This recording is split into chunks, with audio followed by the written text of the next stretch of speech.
Welcome to the event Central Park Archives, hosted by MCALT to discuss access, commons, and networks of care. I'm Minna Tarkka, she, her, blondish hair, wearing an olive green shirt and a black cardigan. With me here is Iida Nissinen, who worked with us as producer last year. With us today are also Kalle Kuisma and Tuukka Haapakorpi from the MCALT team, and Eero Ylivakkuri, who runs the stream with Kalle. We are now at Maunula House, a new, still quite new, cultural center of the neighborhood, the Maunula neighborhood. Our original idea was to present the archives project in this space as an installation, but due to corona restrictions, we present two streams, this one in English today, and another tomorrow in Finnish. The program today consists of two parts. First, we present a selection of interviews and first collections of the archives, and artists of the project, Susanna Ånäs and Akbar Mehta, will have a dialogue. After a short break, we continue with discussion, moderated by Annet Dekker, who will first present her thoughts on networks of care. This event is part of Gathering for Rehearsing Hospitalities, Spring 2021, an online and on-site program that runs from mid-April to the end of May. So this is the last event of the series. As part of Rehearsing Hospitalities, Frame Contemporary Art Finland's public program from 2019 to 2023.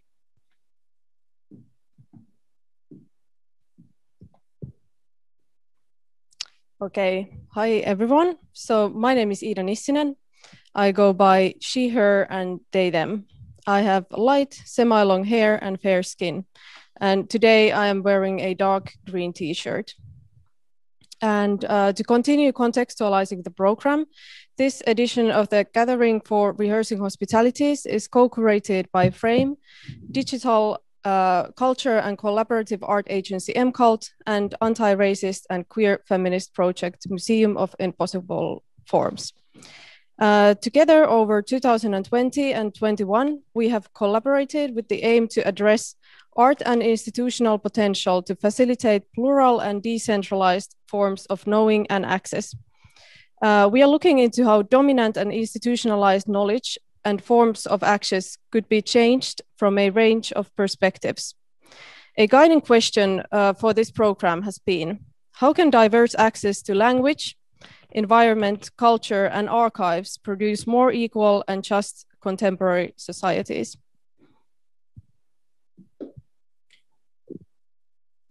MCALT approaches these questions in the context of Central Park, an urban forest which extends from the city center 10 kilometers to the north across several Helsinki neighborhoods. The history of the 110-year-old park has not yet been written. The aim of the Central Park Archives project is to create a multi-perspective collection of microhistories, infrastructures, and affects in collaboration with artists, residents, citizen scientists, and researchers. By collecting the histories and the conflicting trajectories of these groups, the archive also opens a view towards the future of the park. We now move to a short tour of the collections and conversations and start with landscape historian Professor Maunu Häyrynen, who introduces us to the political history of Helsinki parks. And this is a very topical issue, again, in the upcoming municipal elections, which are actually ongoing in the lobby of Maunula House just now.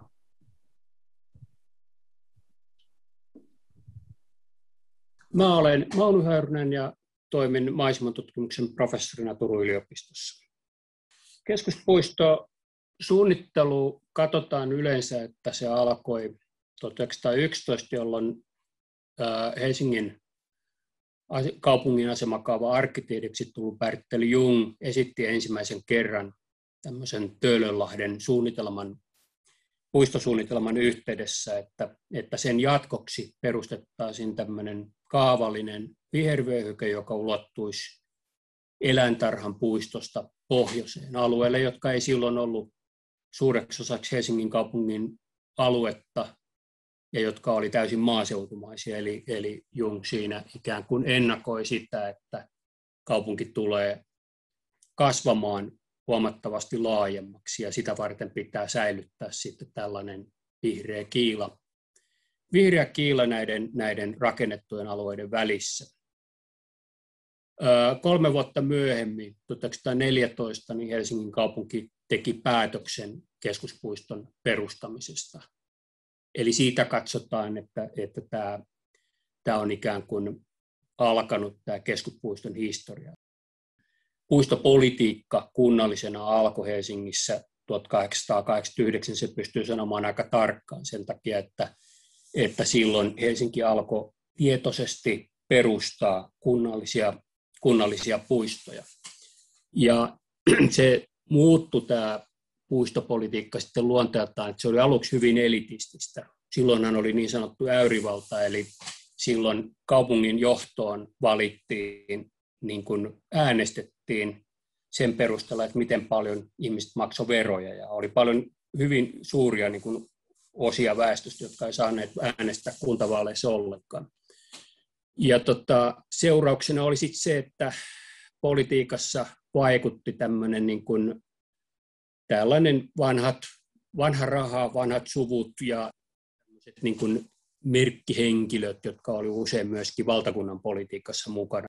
Nämä ensimmäiset puistot, jotka oli tuolla keskustassa, niin niitä perusteltiin sillä yleisellä hyödyllisyydellä ja perusteltiin sillä, että ihmisten, varsinkin sitten tämmöisten vähävaraisten, niin piti päästä nauttimaan luonnosta myöskin kaupungissa, mutta että tosiasiallisesti näiden puistojen sijoittelu ja niiden ikään kuin sitten tämmöiset ohjelmat, mitä niissä puistossa näkyy ja mitä niissä tehtiin ja mitä niissä sai tehdä, niin ne oli aika pitkälle niin kuin tämmöisen ylä- ja keskiluokan tarpeiden mukaan määrittyneitä. Ja sitten taas tämmöinen muunlainen käyttö, sitten sellainen, mihin esimerkiksi niin kuin Suomessa oli ehkä maalta tullut väestö tottunut siihen, että puistossa voi loikolla nurmikolla ja syödä eväitä.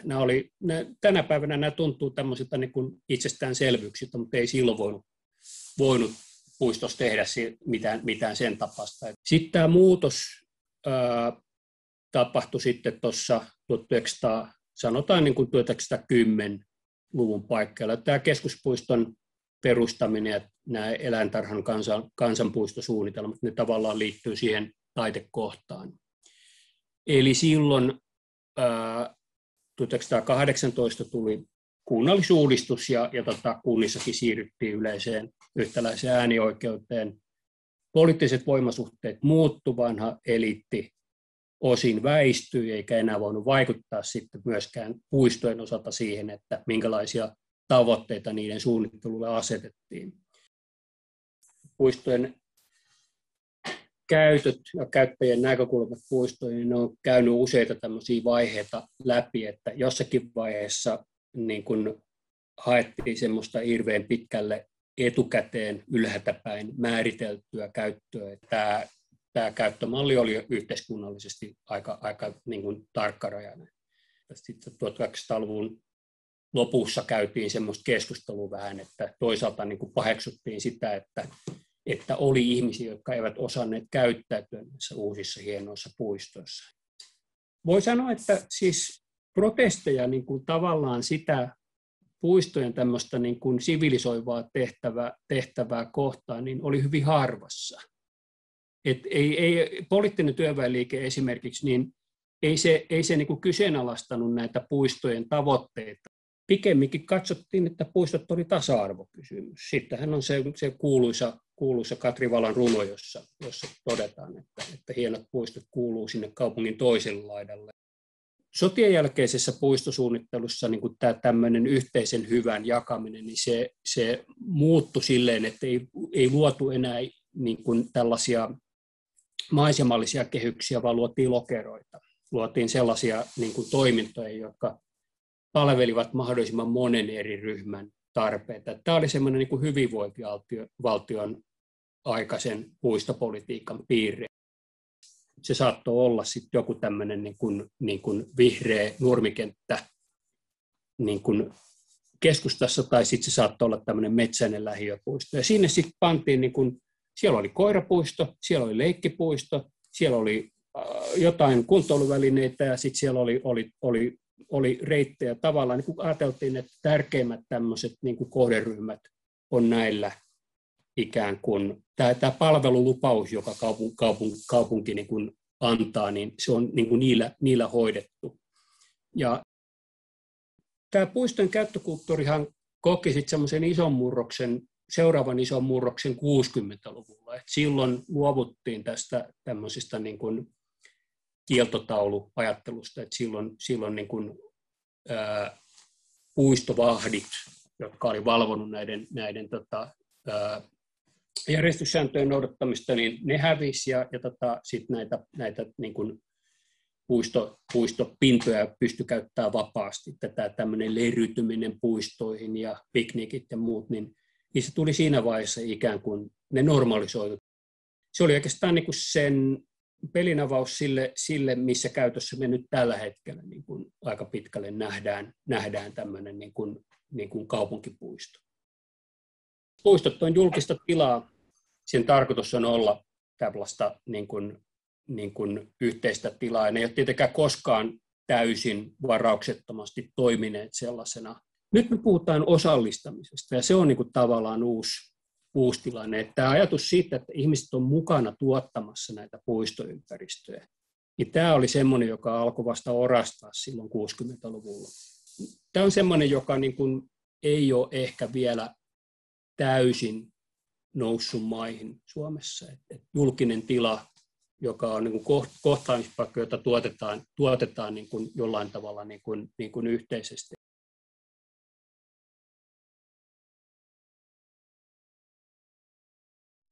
Yes, so in this project, we have worked really closely with the local participants in Maunula and collected observations, memories, stories, and other site-specific knowledge concerning Central Park.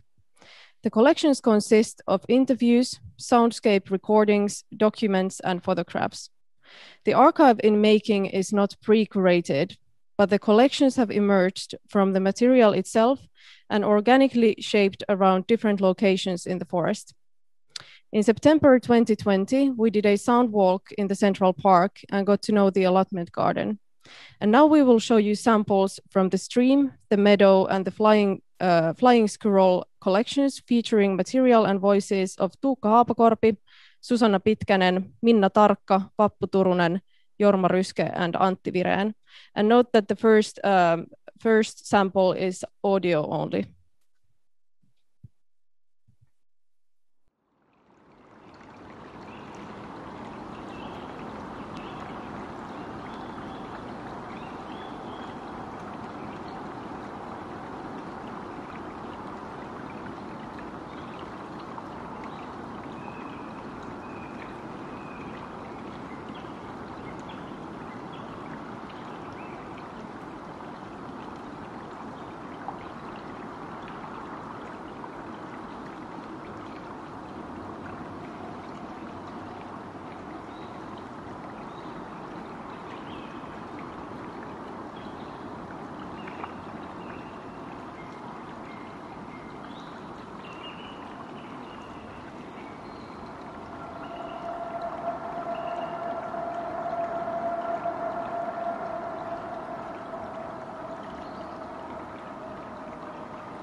Mulle sitten tämä niitty on just sitä, että se on ihana nähdä nämä eri tämmöiset niinku niinku aallot, että tulee toi koiranputki, tulee ne juhannusyrtit. Kyllä täältä saa juhannuskimpun, että ne 7 erilaista kukkaa saa kerättyä.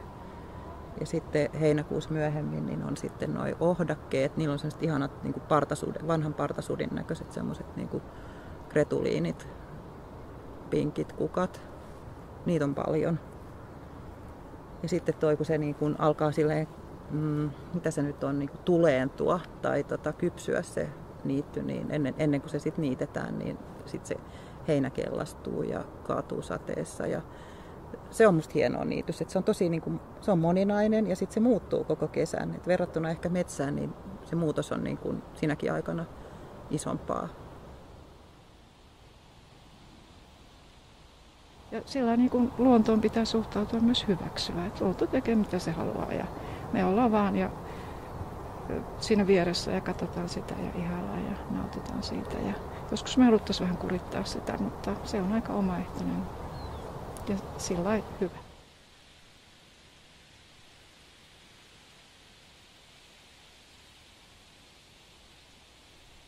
Mulla on tuossa takapihalla kaukoputki, tähtikaukoputki, jolla kuvaan. Tietysti komettokuvauksiin on perehtynyt. Himmeitä komettoja, niitä tuo pyörii koko ajan. Kyllä, tähtikuviot tunnistaa ihan, ne kirkkaimmat tähtikuviot näkyy, Orien tähtikuviot näkyy hyvin talvisaikaa ja kevät ja näin alkusyksy-aikaa. Siellä on tämä niin sanottu kesäkolmio, näkyy Joutsenen ja Lyyrän tähtikuviot ja muut ja näkyy Andromedan galaksi. Ja tietenkin planeetat sitten kirkkaimmillaan, niin niitähän nyt ei valosaaste haittaa. Parhaillaan siellä on Mars näkyvissä hyvin tänä syksynä, ja ihan erityisen hyvin. Ja kyllä remontulija on nähnyt tästä, kun on tarpeeksi kirkas, niin kyllä se täällä valosaasteen seasta nousee esiin. Se olisi kyllä hyvä, että tämä säilyisi jotenkin edes tässä tilassa kuin nyt, ettei sitä valoa yhä tule enemmän ja enemmän.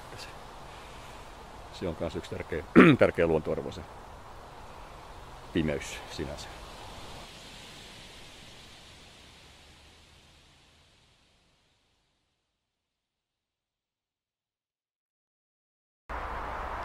Niillä uroksilla on isot reviirit, siis hehtaarikaupalla, mutta tämä naaras pysyy hyvin tiukasti sen kolon äärellä.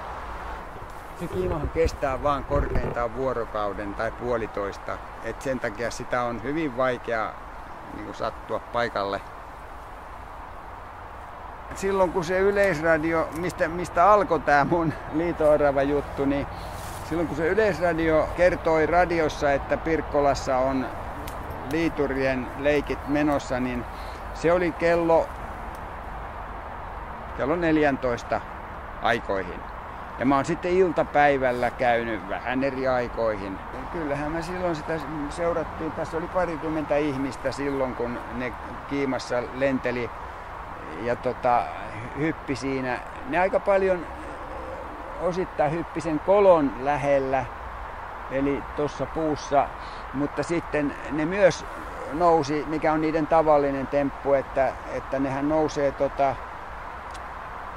kiipeämällä tuonne 30-40 metriin tuonne ihan kuusen latvaan. Ja sitten ne tulla hujahtaa hirveätä vauhtia alas ja sitten 2 metriä ennen maata, niin se lähtee liitolentoon. Että se on aikamoinen näytös.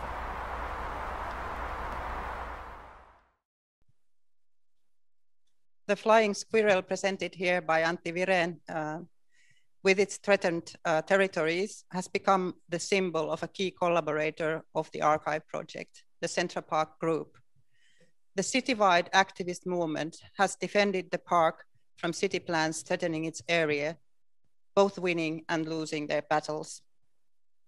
The next video, Pixels in the Park, records experiences of 3 activists who were part of the large protest against the Helsinki City General Plan of 2016. Their stories make tangible how various visual representation strategies matter in citizen sense-making. The pixelated city plan and the activists' tactics to demarcate the pixels in the park's physical environment are also examples of the concept of affordance. This concept from studies of ecological perception links environmental perception to possibilities of action. For us, it's a key vehicle in understanding access and agency in both human and non-human contexts, including, in our case, also the technical, institutional, and political perspectives.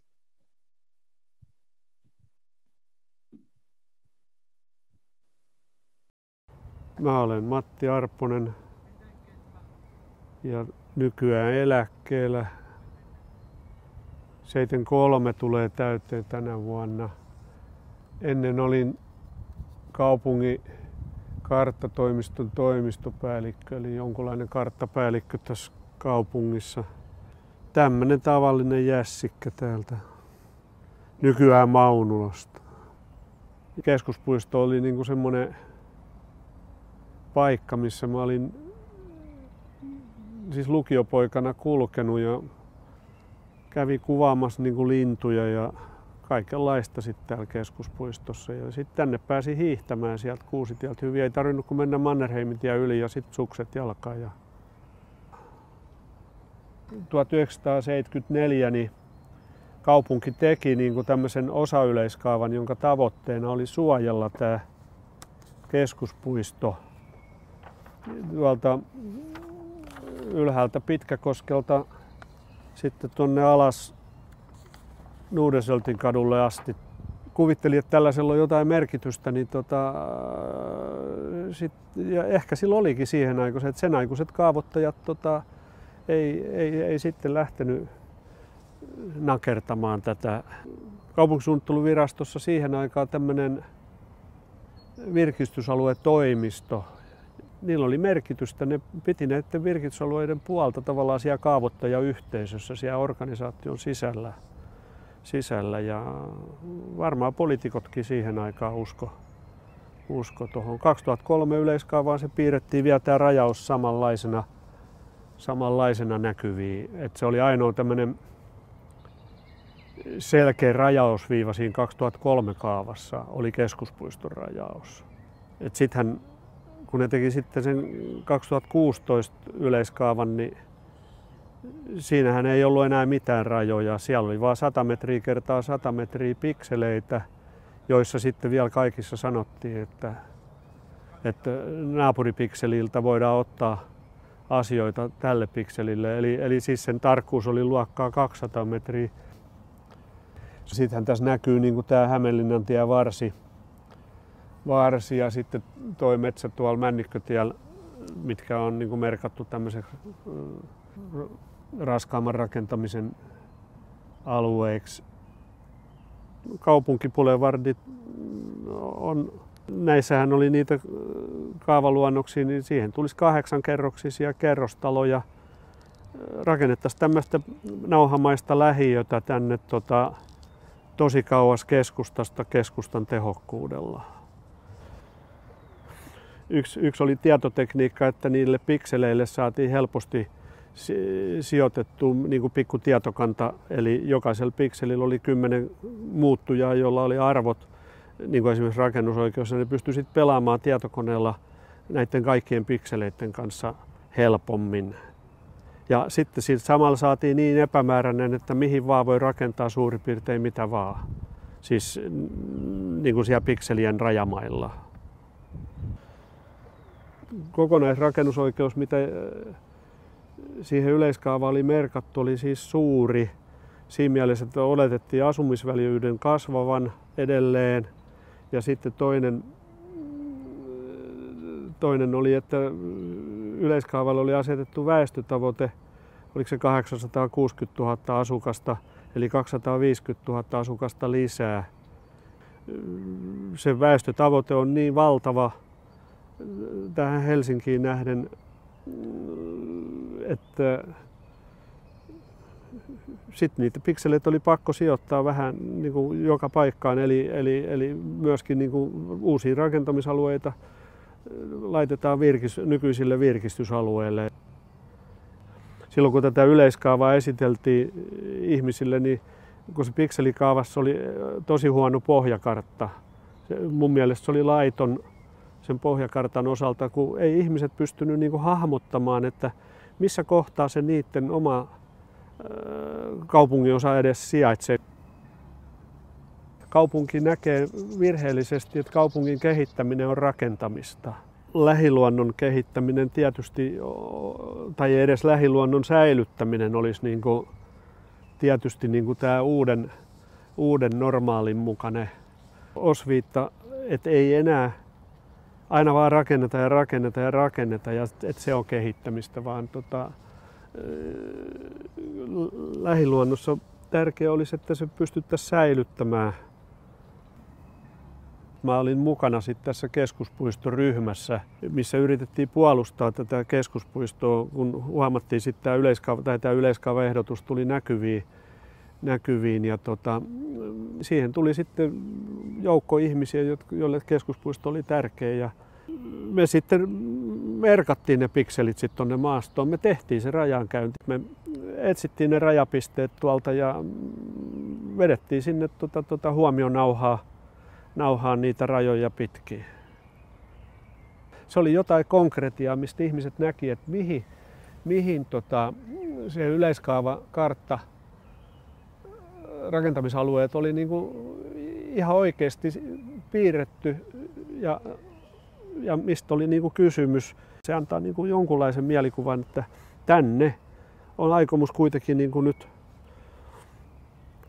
joitain kymmeniä kerrostaloja rakentaa.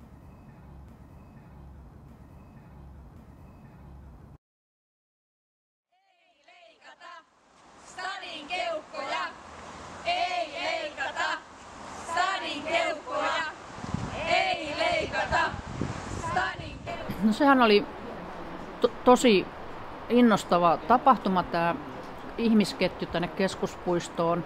Kun ihmisiä alkoi kertymään, niin sehän oli niin kuin ainakin itselle tosi sykähdyttävä tunne. Ihan tuntematon väkeä, ei mitään sellaisia niin kuin aktiiveja, vaan tavallisia ihmisiä, koiran ulkoiluttajia ja hiihtäjiä ja muita, jotka käyttää keskuspuistoa niin aktiivisesti, päiväkoti-ihmisiä ja niin poispäin. Ja se ketju saatiin sitten kiinni suunnilleen tuolta Pirkkolasta Kivihakaan. Ja tässä Maunulan majalla, missä me nyt ollaan, niin oli tämmöinen tavallaan niin kuin infokeskus. Ja ihmiset oli hyvin intona, sitten me keksittiin alkaa antaa sitä symboliksi muodostunutta huomionauhaa muovista ja ihmiset teki ruusukkeita ja kaikkea mahdollista siitä tai pani niin kuin käsien väliin ja piti siitä kiinni. Ja ei leikata Sannin keuhkoja, ei leikata Sannin keuhkoja, ei leikata. Ilman tätä keskuspuistoryhmän toimintaa niin mun arvio on se ja tätä julkisuuden herättämistä tästä kaavasta, joka uhkas nakertaa keskuspuistoa oleellisilta osin tuolta Hämeenlinnantien varresta, niin nyt siellä jo rakennettaisiin, se metsä olisi kaadettu ja sieltä olisi menetetty sekä arvokas taimenpuro osittain että viljelypalstoja ja sitten tällaista ihan arvokasta metsää.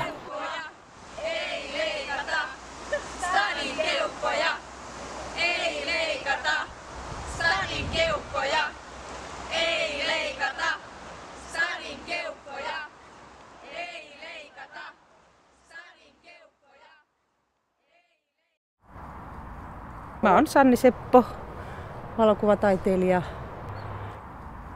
Kaupunkimetsät on kasvattanut mut, oikeastaan niin voi sanoa. Et sen takia mulle esimerkiksi tämä keskuspuisto on niinku aivan järjettömän tärkeä. Et en mä ilman tätä pystyisi Helsingissä asumaan.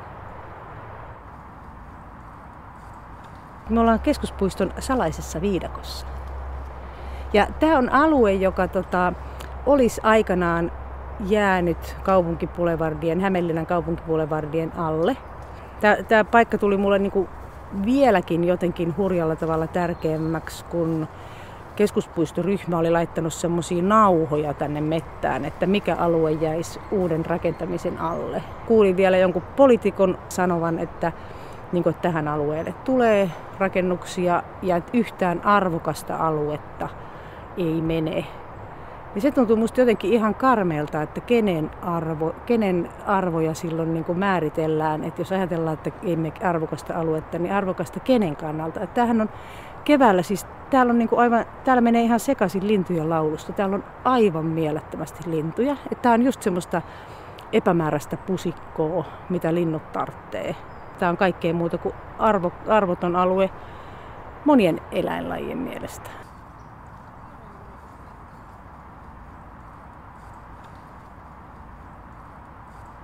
Mä rupesin niin kuin ehkä tekemään sellaista surutyötä, että mä rupesin niin kuin kulkemaan täällä. Vähän oikeastikin itkeä, tirahtelin aina silloin tällöin.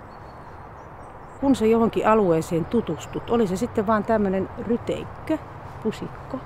Miten niin kuin enemmän sä tavallaan hiljennyt ja rupeat tarkkailemaan sitä paikkaa, niin sitä enemmän sä löydät siellä kauneutta ja yksityiskohtia ja kaikkea mielenkiintoista. Ja se oli niin kuin myös mun oman kuvaustyön kannalta jotenkin hirveän hedelmällistä tajuta, että kun tarpeeksi pienellä alueella, tarpeeksi monessa säässä ja tarpeeksi monessa vuoden ja vuorokauden aikana kulkee, niin se on aina eri, aina uusi, aina ihmeellinen.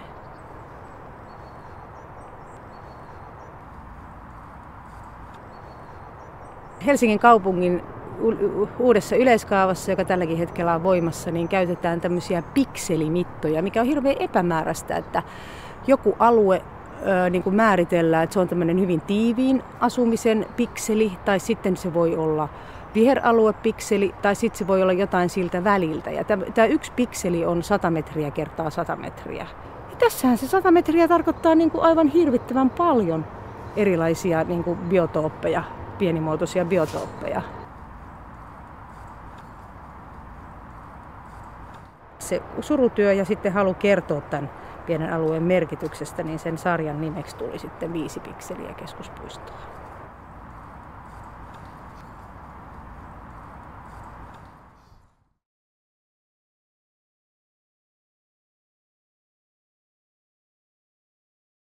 Central Park Group did lose also battles, but the place that Sanni Seppo just described was saved thanks to the human chain and the other protests. So we move on to the next part of the program.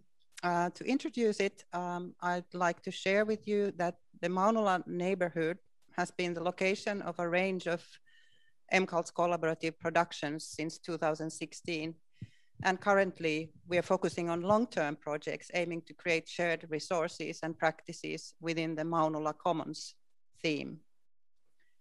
Notions of commons and open access, collaboration and sharing are also at the heart of the Central Park archives, which builds analogies between the commons of land and information. Globally, both of these environments are threatened and need to be protected. To initiate the project with us last year, we invited 2 fantastic artists working with both archives and the commons. Susanna Ånäs has a long experience in open access initiatives, Wikimedia and Creative Commons, while developing her Wikidocumentaries platform. Akbar Mehta creates immersive cyber archives that map narratives of history, memory, and identity through a multifocal lens of violence, conflict, and trauma.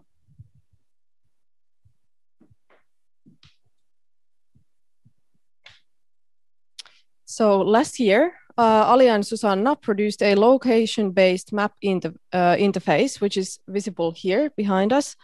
And with this map, it is possible to access and navigate the Central Park Archives collections both on site and online.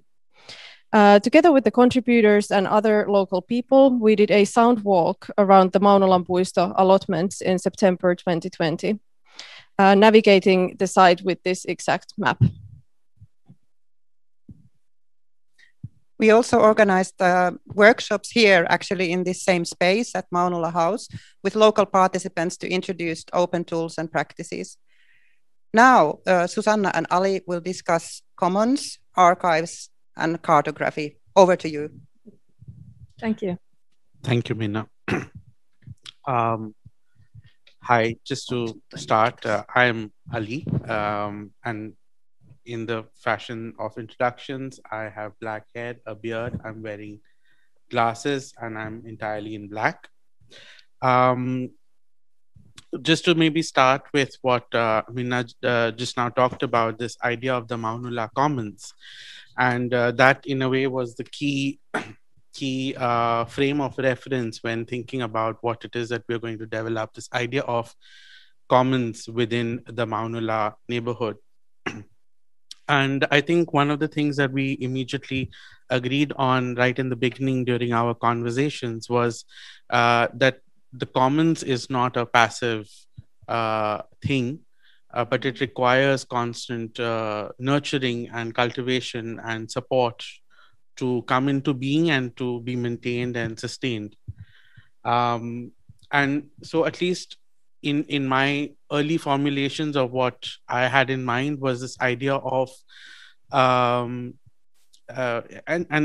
maybe now in hindsight, maybe a naive thought of activating the residents of Maunula into becoming co-archivists, to not kind of look at it from this position of an outside archivist kind of coming into a space and creating a structure, but rather a joint collaborative process of working together to shape what a certain kind of a historical and contemporary narrative of the Maunula neighborhood can be. And I say naive because it is quite apparent, and we've seen many videos to show that they are already very active. And so in that sense, I think what then the transition for us very quickly became into kind of trying to see how, rather than decentralizing or moving away from a central point of authority, instead of looking at a decentralized model, how to kind of collectivize and defragment existing conversations and narratives and the work that was already being done for such a long time. And so this idea of the map as a project kind of is a way to kind of gather into one space the various stories, but at the same time keeping the plurality and the diversity of the voices as they are, and not to kind of affect them into a mono narrative. And I mean, again, from the video that we're seeing, and the first thing that comes into my mind is that the history of the park is very clearly a political history of a kind of a distribution or a redistribution of power from a more vertical to a more horizontal distribution, where each citizen or each resident of the neighborhood has a certain agency. So we really wanted to kind of talk about this idea of agency and access. And I think when we met and started talking, we were very clear that the project will be rooted in a certain kind of a digital space. And there's this one quote that I would like to read from something that I had written at the beginning, which goes like this. Cyberspace is the preeminent terra incognita of the 21st century, and a wide range of maps and map-like visualizations have been produced to comprehend it. Technologies of cartographic production have often been explained through narratives of scientific progress.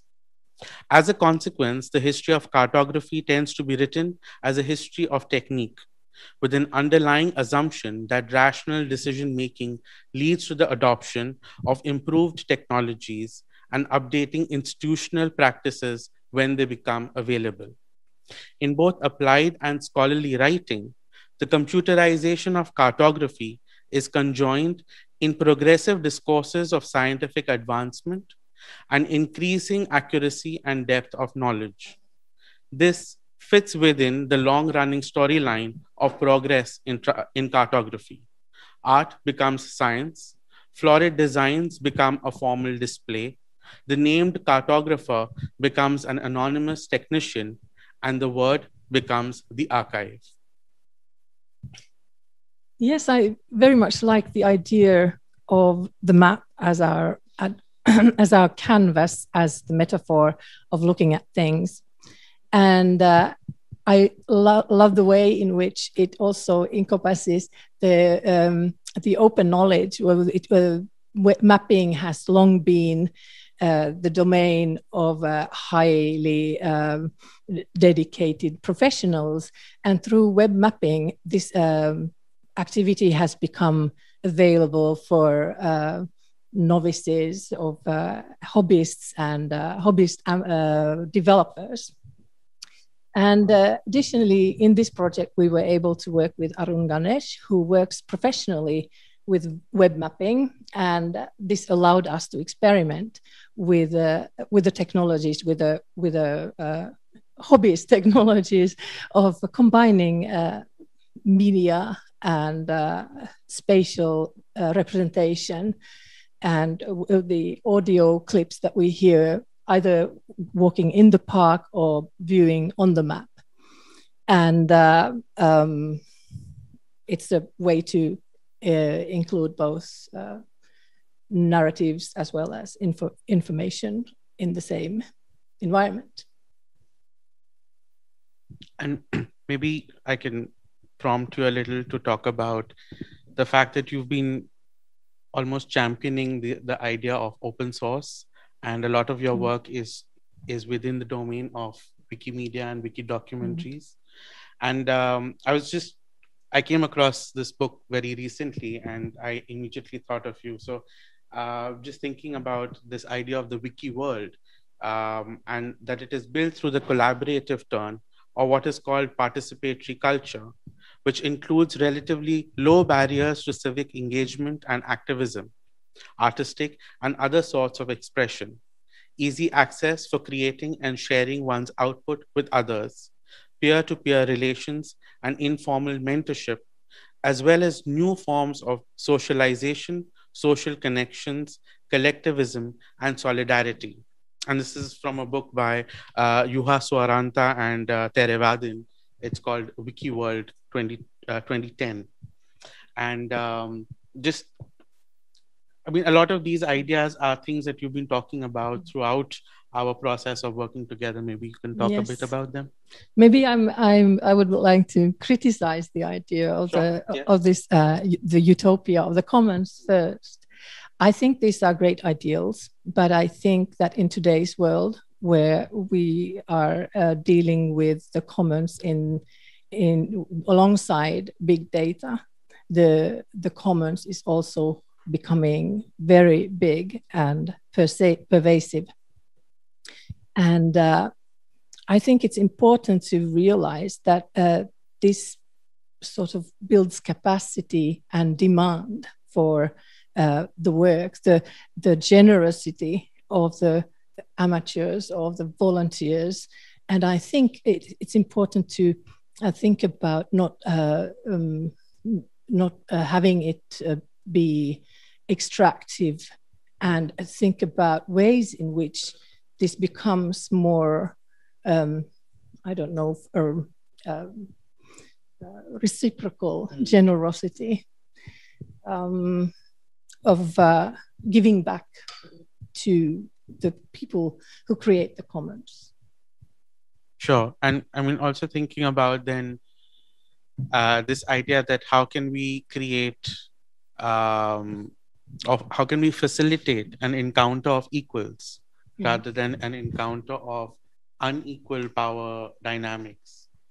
And just thinking that if cyberspace or the internet, as it was conceived to be originally a kind of again, to bring in this idea of the utopian space, but also it contains within it a very strong political overtone, that it is also a political space for, or was a political space for creating a certain kind of inequality, which of course got appropriated by both governments and corporations and the whole GAMFA model into a certain kind of an economic space, again, of power and power relations. So how can we get back to that, or not maybe get back, but how can we move forward with this knowledge into creating a certain kind of a utopian or a politically equal space. And maybe that's a kind of question for the open source or the commons question also. I think the commons provides a lot of ways of examples of working together in this global environment, and maybe not necessarily always having a monetary aspect, and building upon different configurations of collaboration. And I think by maybe giving up of the puritanism of current models and experimenting with fair models of exchange of information, I think there are opportunities there. Well, I like exploration. I don't know. I never have answers. I completely agree. And I think that this may be a good point to mention that one of the things that we were looking at, again, with MCult and the larger team, was this idea of the Fediverse as a kind of an alternative, as a kind of a network of equals. And I think we were very clear that our project, if we can still call it our project, was not going to be our project. I mean, it was not designed to be something that we had any kind of a proprietary control, but it would be a co-created and a project given to entrusted to the communities of Maunula to develop further. And I mean, it's already quite visible that there's so much of work that has happened very actively since we were actively developing the map work. And I'm very happy to say that it's already kind of growing into a certain kind of taking shape in different directions, and to continue to be part of it. I mean, I don't know how much time we have, but maybe you can. Okay. Yeah, I mean, I just from this idea of what you were talking about, and this idea of looking at new models, I think it in a way also is very much commenting on this kind of the state of the world today. I mean, just to kind of look outside of our very specific Maunula context, but also kind of use it as a template for trying to understand a larger structural reality, if I might call it that, and what could be maybe exemplified by this idea of an increasing desire for opening and closing. And this is something that Achille Mbembe talks about when he's talking about mobility, that who is allowed to be mobile. And of course, this kind of a relationship between, I mean, this relationship can also be then looked at in the context of information, that what information or knowledges are allowed to be shared or witnessable, or to migrate or to be mobile, and what are not. And I think this is something when you're talking about the critique of the utopian idea. I think maybe you could also talk about a bit more about this idea of this dialectical or this paradoxical relationship that we have towards security and privacy on one hand, but also geared towards the individual, and then accountability and transparency geared towards the institutional or the structural. So it's very, very important to think about the sharing, fair and equitable sharing practices. And there are, first of all, there are enormous gaps in representation and bias of gender, of global representation of different communities. And I belong to a group in Creative Commons, the ethics of sharing, who think about maybe digital tools and practices to solve or sort out these problems. And it deals with balancing between the ideal of opening knowledge and giving the voice to underrepresented groups, communities, and counter narratives. But at the same time, looking at digital tools for protecting, for example, personal data or indigenous traditional knowledge and other kinds of sensitive information. And this is a wave of discussion that we are in right now. And this discussion permeates the whole GLAM arena. The GLAM stands for galleries, libraries, archives, and museums, and that's a concept that we use for looking again at the practices in which the dominating gaze has done the archiving and circulating and sharing, and whether we only promote opening and sharing, but what if we should also protect and care? Yeah, I mean, not to look at it maybe as a binary, but as a more nuanced and a complex relationship between these two positions of caring, but at the same time of sharing. And now that I say it, it doesn't sound that paradoxical, but okay. But in a way, this I'm thinking also about this as a kind of a counterpoint to the way in which we were looking at our project, which on one hand, as we've talked about, very much this idea of the digital space, the digital commons, and how it affects all of us, whether we are invested or involved in the digital space or not. This idea of data protection, of data laws, how to ethically regulate data, how to how can data actually bring us closer to a certain kind of a social justice. These are all kind of questions which are very much the questions of today.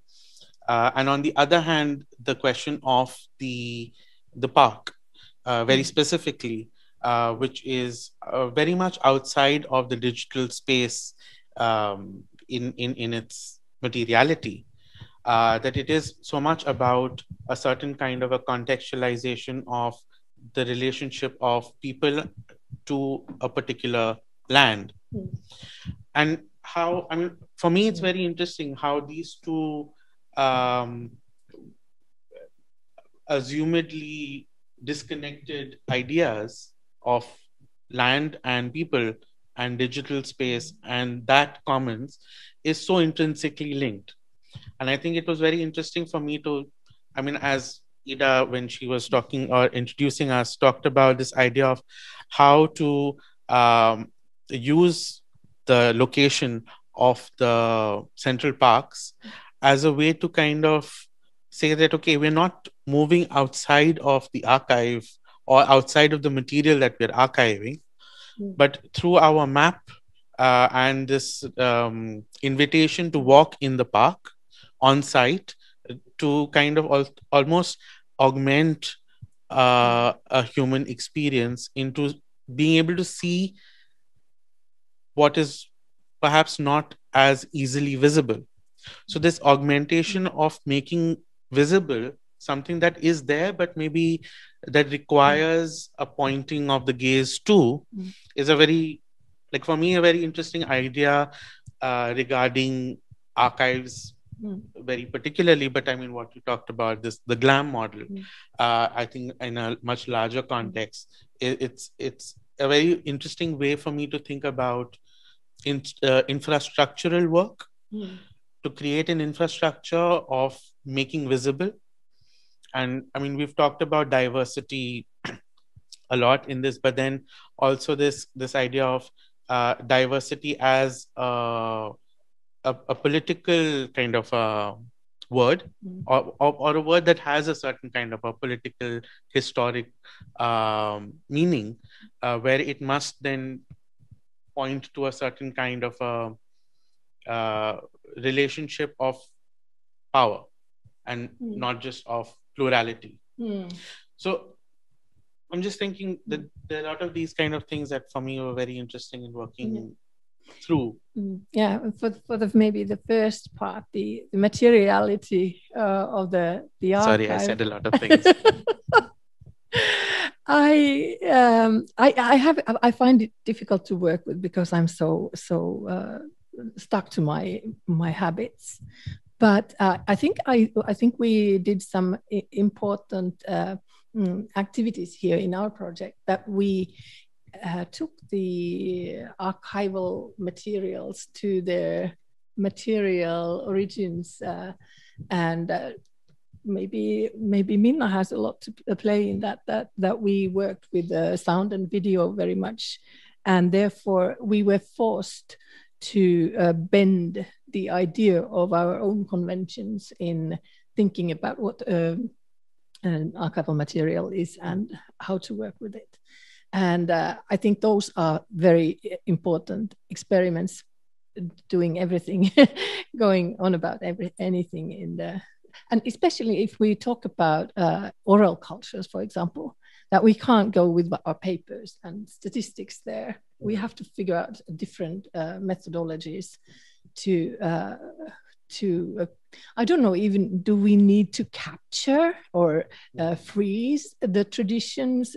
These are also important questions. Why are we archiving? So I already forgot the second part. Maybe you can refresh my memory.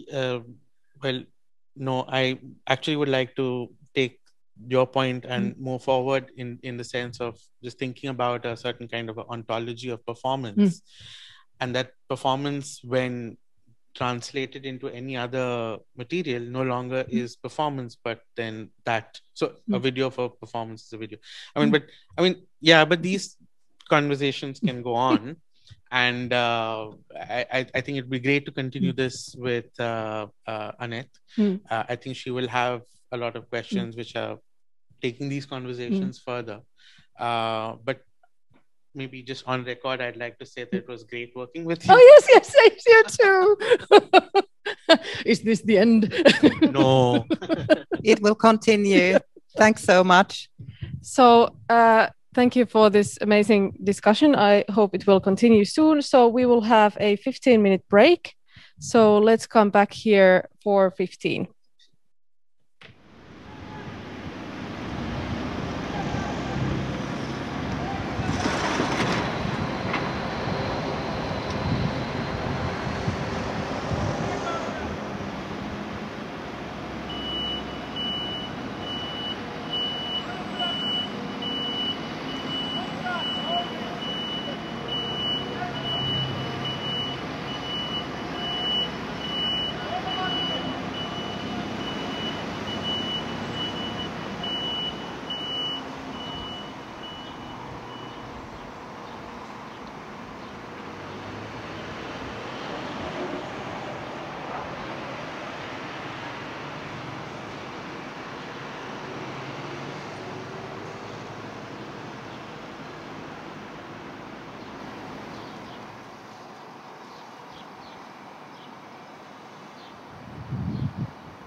Ei ole haastattelu, maisemia vaan kuvataan. Haluatteko tulla haastatteluun? Joo.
So welcome to the perhaps more interactive part of today's event. You can still register to the Zoom conversation from the event pages or follow and comment on the stream through Frame's YouTube channel.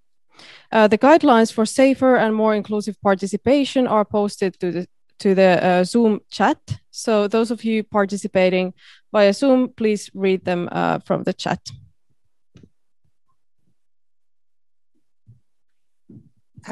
Just before moving on with the program, I want to make a little announcement. So there was discussion just about the future of the park project, and we are actually continuing. I think this year will be very active, and we have an open call for artists. So the idea, as Ali actually also mentioned, that it's a context for different actors, really, and we are really happy to have two artist positions available in autumn for 3 weeks. So just check our webpage and find more information on that. And also I have to thank besides Frame, who has been supporting this event, the Helsinki City grant for elderly culture, and the Finnish Cultural Foundation for the support this year. So we move to the next part, and to introduce that, it's kind of important to us also to remember that the dimension of care has been very tangible throughout this pandemic production. And it was lovely when we started working. The Central Park provided us an environment of care and a safe environment to engage in dialogue with the participants. But from the very beginning, even before we set our foot in the park, we were inspired and we were discussing the project, and we were very inspired by Annet Dekker's observation on networks of care. It's a perspective to reframe the process of archiving as a collaborative activity, accompanying. So we are very happy to have Annet here to share her ideas on this concept. Annet Dekker is Assistant Professor Media Studies, Archival and Information Studies at the University of Amsterdam, and Visiting Professor and Co-Director of the Center for the Study of the Networked Image at London South Bank University. She is the editor of several volumes on curating and collecting digital art, and her monograph, Collecting and Conserving Net Art, Routledge 2018, is a seminal work in the field of new media conservation. Annet, the screen is yours.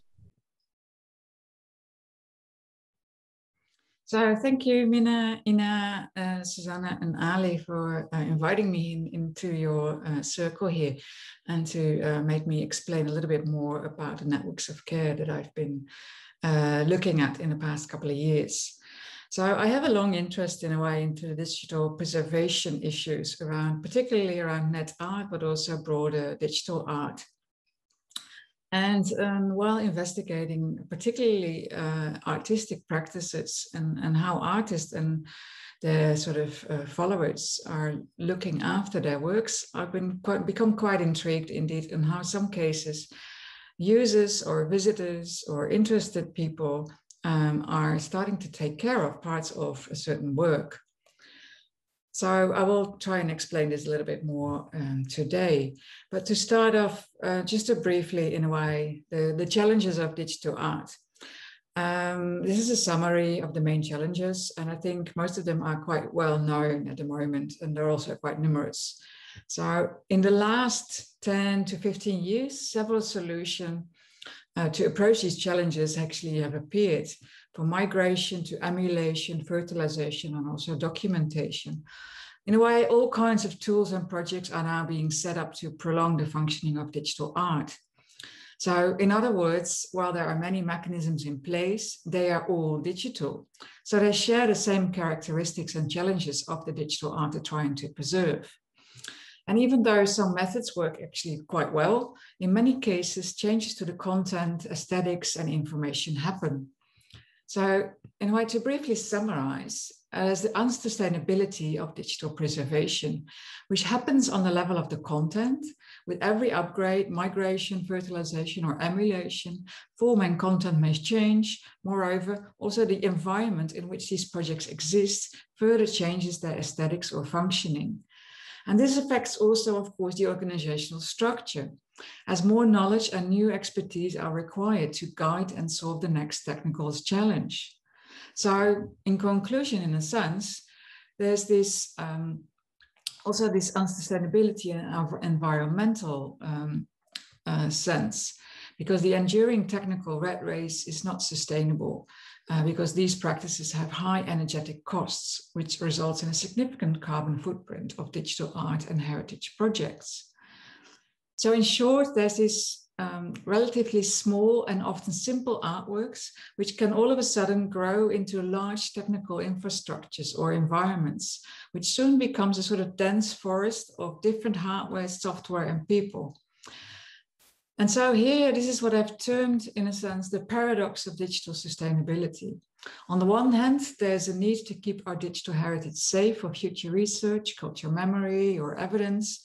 And on the other hand, there's the continuing need to update technical tools and methods, which poses an increasing burden on organizational infrastructures and methods, as well as on the ecological environment. So my current research starts by acknowledging the inherent contradiction in digital preservation, and in turn to think about a sustainable approach for the future of the digital preservation that is based on a deep understanding of the complex infrastructures in which these artworks prosper, and in the integration of community networks and living memory in institutional practices. Now, in such a scenario, collaborative networks form the basis of a more enduring infrastructure, and learning from methods of living memory can reduce the sole emphasis on technical development. So this is what I've tentatively called a network of care.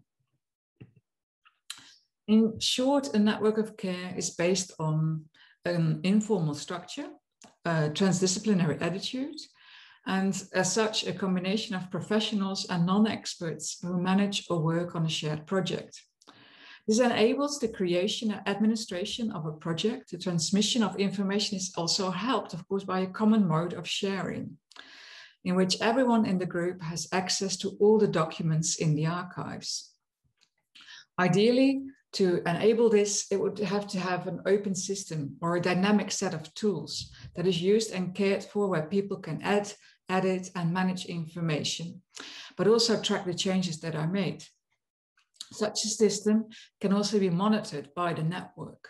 Another bonus in that sense is that if someone leaves, the project can continue because the content and the information is always accessible and part of a larger network. It also allows people to take control of a shared project, thus obtaining meaning from their sort of investments. Finally, a network should be dynamic so that individuals can easily move and projects can be merged or split into smaller, separate things or more specialized groups. So there is a forking possibility. Now, clearly, the notion of care is very present in preservation practice. Collection care is pretty much at the heart of preservation. Yet here I want to try to move beyond the caring for an object. While the concept of care is used and interpreted in many different ways, depending on academic or professional discipline, country, or culture, I follow here the notion of care as conceptualized and described by Anne-Marie Moll in her ethnography of healthcare. In her book, The Logic of Care, which came actually after this book, The Body Multiple, she describes how care is not merely a matter of making well-argued individual choices. Rather, it's something that grows out of collaborative and continuing attempts to attune knowledge and technologies. So while Moll makes explicit what it is that motivates care, an intriguing combination of adaptability and perseverance, feminist scholar Maria Puig de la Bellacasa emphasizes how care is also never neutral. It is ambivalent. It is both necessary and oppressive. It suggests effect, but also asymmetrical power relations. Moreover, she argues, it provides space to think about possible worlds. In this sense, it's open-ended and invites or provides space for speculation. So by using the concept of care as a tool to analyze the activity of caring that happens in preservation and archiving, and more specifically in some of the projects I've analyzed in the past, I understand care as specific, situated, and complex. Yet it's also relational and a processual activity that develops over time rather than being performed in a single moment. So what does this mean? In my past research, I noticed how there are very different types of networks. And while some are most even emerge from a sort of urgent issue or are formed around an emotional connection, they can also be organized in different ways. And so I will show you a few of those examples in the upcoming of my lecture. First of all, as the example, mouchette.org by Martina Nedam, a website that actually started already more than 20 years ago in '97. And it's a project around this character, Mouchette, which is based actually on a film that was made in the 60s and a book that was written earlier in the 1920s. It's a girl that goes through all kinds of teenage-like adventures in a way, and all the projects are assembled on this website, among others. One of the projects that Martina developed was a game to compare these different characters of Mouchette, the film, the book, and now her website. But since the project was also quite controversial, because one of the other projects in the website is how to commit suicide, for instance, and it also talked openly about these issues of death, incestual behavior, etc. Sometime after the release of the game, Mouchette actually received this cease and desist letter from the widow of the deceased French film director, Robert Bresson, who made the film adaptation of the book. And it urged her to take any reference to the film down on the website. So Martina decided to make this letter public and posted it upon the whole situation on different emailing lists. At that moment, several organizations came forward to safeguard the project on their servers. So in a sense, a network formed itself around this urgency, and the project can now be accessed via all these other websites as well. The project also creates its own network from the inside, in a way, which is referred to as the Mouchette network, where anyone can copy and edit parts of the site or start their own sort of Mouchette website. Another way to create a network, but in a more ambiguous way, you could say, can be seen in the project by Slovenian artist Igor Strohmeyer, Expunction. Igor has been making websites also already within the early days of the net, around say 95. And in 2011, he announced on Facebook that he was going to delete a large portion of his earlier work. As he mentioned, he was burdened by the continuous technical changes, all the updates he has to do, migrations, but also the constant fear in a way of obsolescence. So he said, I prefer deletion to aesthetic loss and technical malfunction. The project, aptly titled Expunction, raises all these questions about temporality, duration, access, and availability on the web, and how these processes really impact also our cultural memory. As the next phase of the project, in 2016, Igor sent out an email to a selected group of his email contacts, and I was one of the recipients, and the email read, Dear Annet, I'm sending you 5 files. Please put them somewhere safe. Thank you, Igor. No explanations whatsoever. Curious as I am, I opened the files and saw these 2 abstract cropped images, 2 GIFs of someone sitting on a toilet and a roll of toilet paper, and a sound file of, in a way, less than a second even. You probably won't even hear it. 2 years later, I received a similar email, yet a bit more descriptive, asking me to put the now encrypted files in a safe place. So getting more and more curious about his practice, Igor explained that minus mu 4 times is a performative action in which over a period of several years from 2016 to 2022, he approaches a decreasing group of people to keep several files, a random selection from his earlier project expansion, and to keep them somewhere safe. So I think the project shows new mode of active engagement and creative use and demonstrate an engaged way of dealing with circulation and relations in which the distributive effects are intentional, if not foreseeable what will happen in the end. Moreover, the repetition of the performative acts of sending and potentially receiving transform the singularity of an effect into sustained engagement. The extended period of waiting for something to happen affirms the reality of the events that unfold. Even if the outcome is open, it can disappoint, but it can also be the beauty of the work. As he mentions himself, it's a kind of a cycle, a durational, perhaps never-ending online performance with its natural rhythm, being constructed, deconstructed, then reconstructed anew, but this time differently. Who knows exactly what comes afterwards, but there is certainly no end to this cycle, because every trace, every move you make has its consequences. In the end, there's no logic or predictability. And while the individual images and audio files remain autonomous, altogether and with the sparse emails, they form a network, symbolizing a promise, a proximity, which one day may be fulfilled.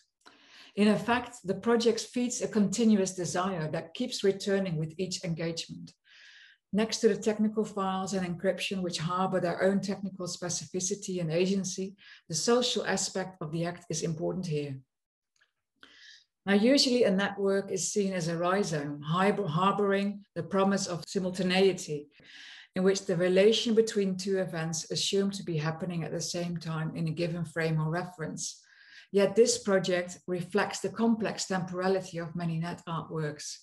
Arguably, the network was instigated by the first email, but the development is ambiguous, prone to rupture or loss, and the result is open for speculation, depending on the actions of the actors involved that don't know each other yet.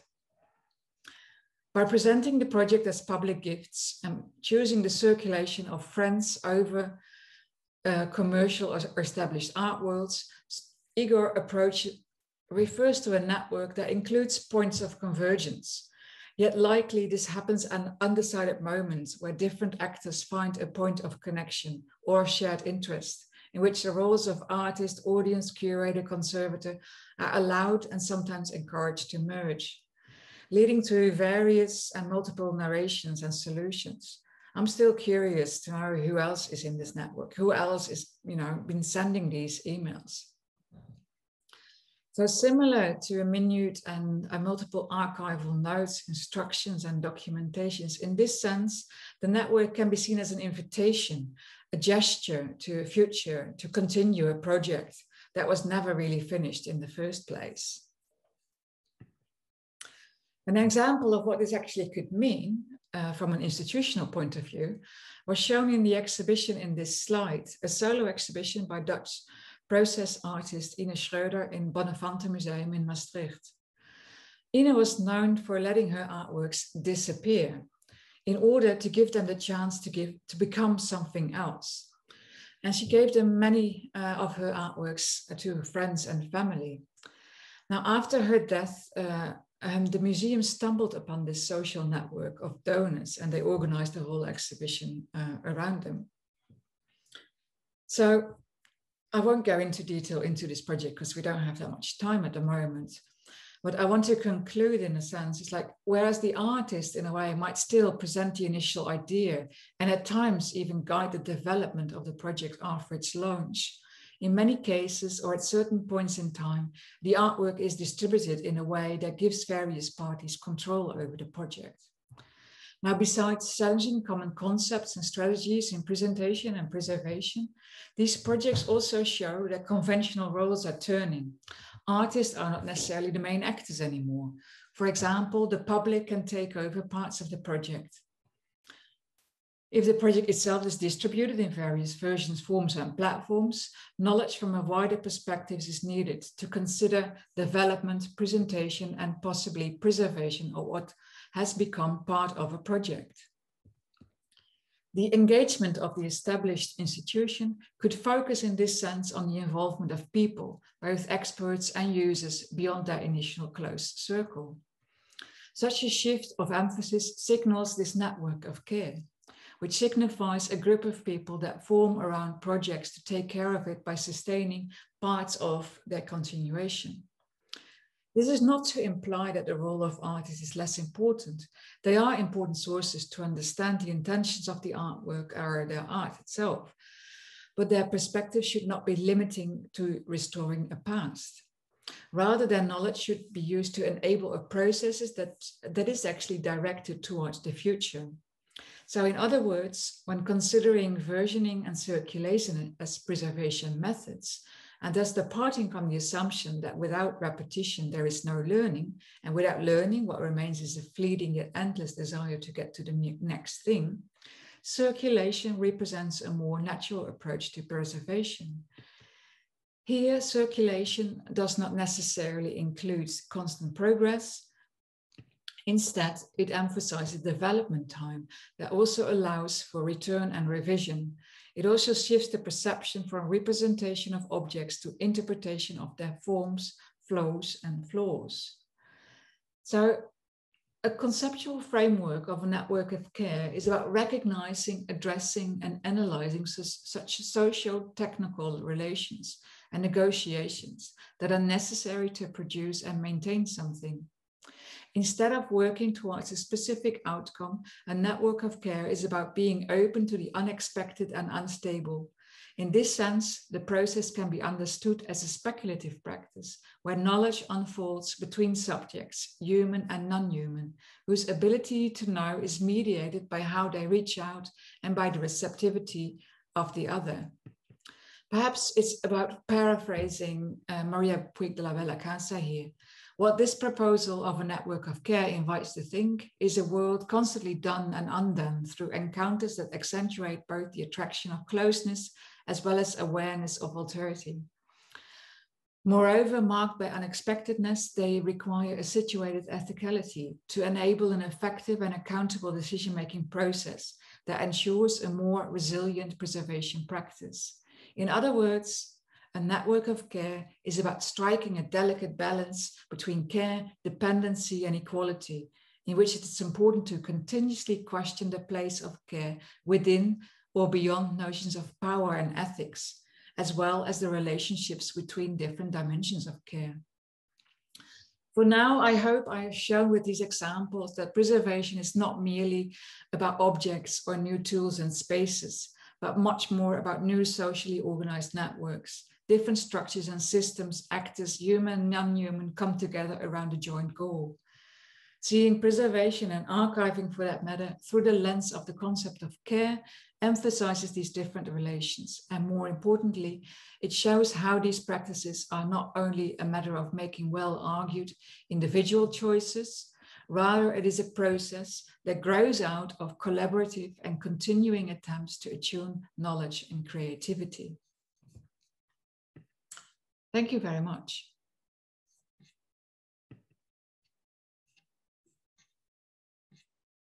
The framing of our gaze towards organization of information and making databases or making archives, then I think, again, it kind of goes back to the core concepts that we started working with, that it's a co-archiving process, that it is not a top-down, big data-oriented project, but it is more a human scale of data, that it is data generated by the community that it serves to represent and serve. So I think that this kind of a relationship, or I think it's been also outlined in other places, this relationship between good data and bad data, and thinking that if this is one of the principles of good data, that it is community made, and if it is serving a certain kind of a need, then I'm trying to also kind of arrive at an answer for this idea of how using technology is not in of itself a good or a bad thing, but how the technology is used, how the in what way we structure our technologies and our archives is important. Maybe you want to add to that? Yeah, I think I would like to bring computation, maybe in a broadest sense, into this. I think that the necessity of formalizing archival practices is the prerequisite of making interoperable in the digital sense. And I think here the microhistory aspect that I've been interested in is that you would apply the similar methods that you have in the big data landscape into smaller microhistorical data so that they would be compatible with each other and you could embed them within each other.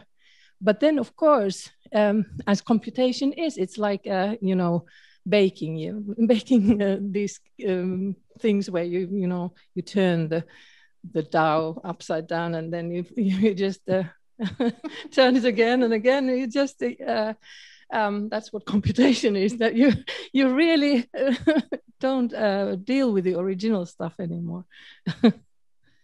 So yeah, to make it interoperable, it's a necessity. I think that's a really good link indeed, what you make with baking. And I remember also people telling me earlier, a few years ago, indeed, that, yeah, indeed, computation is like building blocks. And you either follow a recipe or you just, make something out of yourself, indeed. And I think that those are really nice metaphors to explain to people what it actually is that we're dealing with, to make it a bit more tangible in a sense. And I think it's indeed that eye for detail that you both kind of lean to is very interesting. And also it's something I saw in another video with Sanni Seppo, the photographer. And she really sort of emphasizes for me the art of noticing. And she tells how important it is for her to stand still, focus on the details and experience a place, which according to her goes against this sort of aesthetics again of depixelation. Now, as part of your project, you also moved slowly through the park in a way. How you were listening, taking notes, all kinds of methods and ways of doing. And you explained some of them, I think, already before. But I was wondering if you could perhaps elaborate a little bit on the things that you've learned from the process. And if you think it could be also used in other circumstances, your methodology in a way, or whether it would be possible to scale it somehow, either larger or smaller.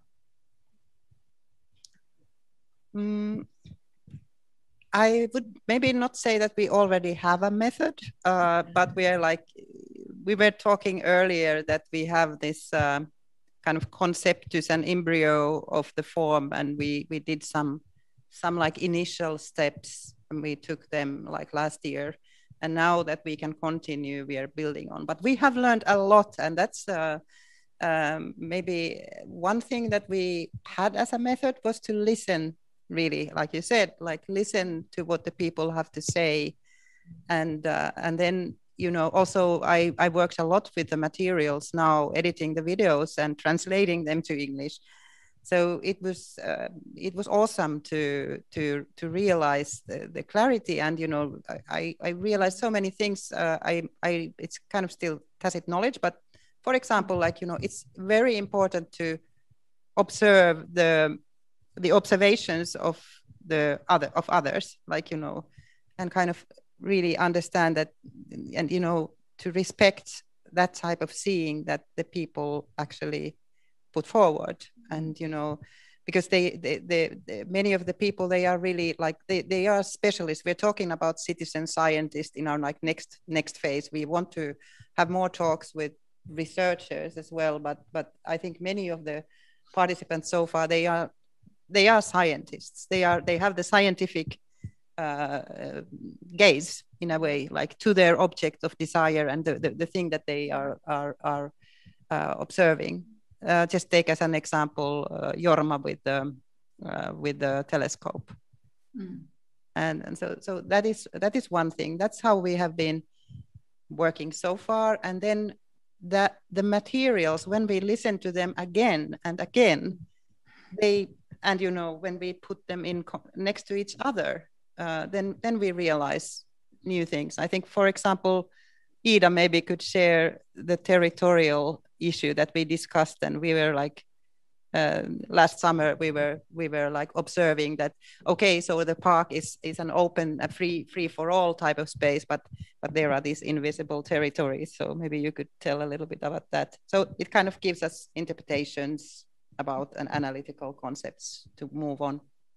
Yeah, I think we didn't categorize the data based on our interpretations, but we couldn't like avoid them, of course. And one thematic that kind of like rised from the materials, from the discussions we had with the participants, was this idea of territories.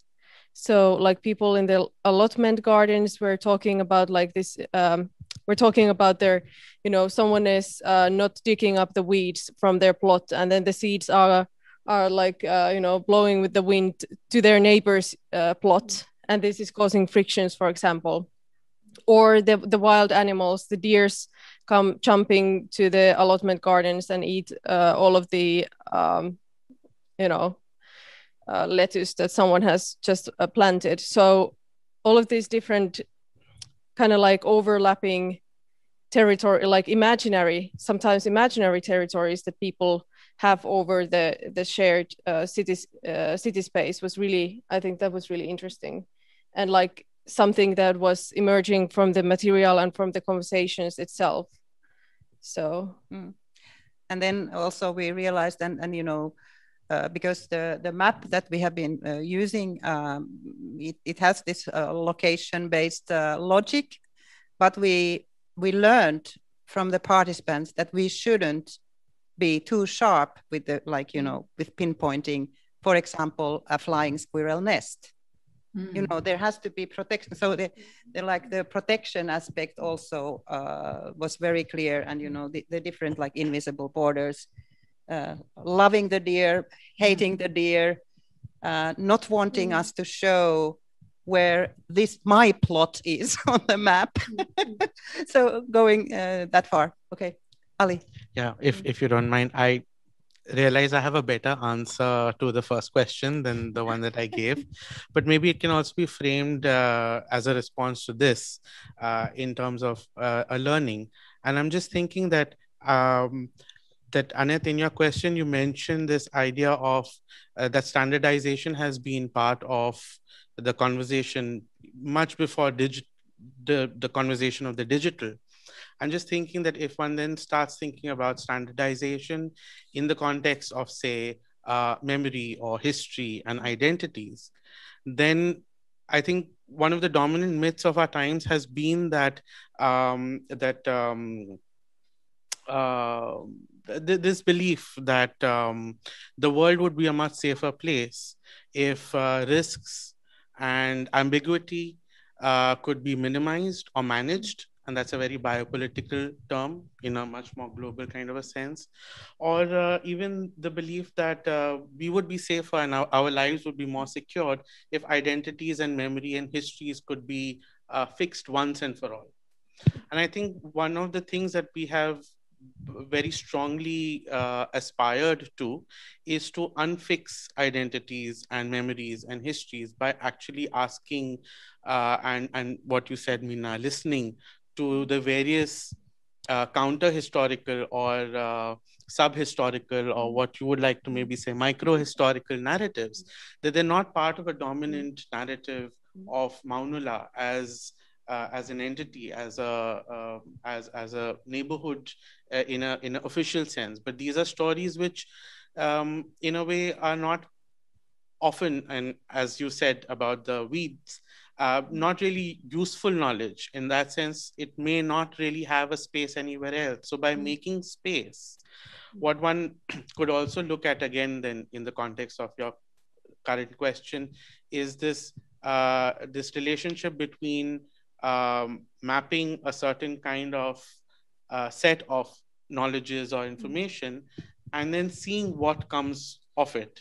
And I'm just thinking that right now what is happening globally, and Israel, for example, wants to is talking to Google, talking to the US government to completely pixelate Israel as a piece of geographical state, so as to not then create the possibility of identifying Palestinian settlement or Palestinian presence. And so this erasure, of course, is very strongly a part of our reality today. So what does then that erasure mean in the context of very humbly submitting a project like this, where it's trying to actually create a certain cartographical visualizing of some kind of knowledge. And maybe this is a way in which what you asked, that how can this be scaled up or applied? Maybe a certain kind of a relationship between making visible as a counter to systemic erasure. And this is also, I think, very much a reality for the people of Maunula as well, that a certain kind of ground reality is erased in the pixel map of the city. And I was actually looking at a quote by I.L. Weisman in the morning, who's the founder of forensic architecture.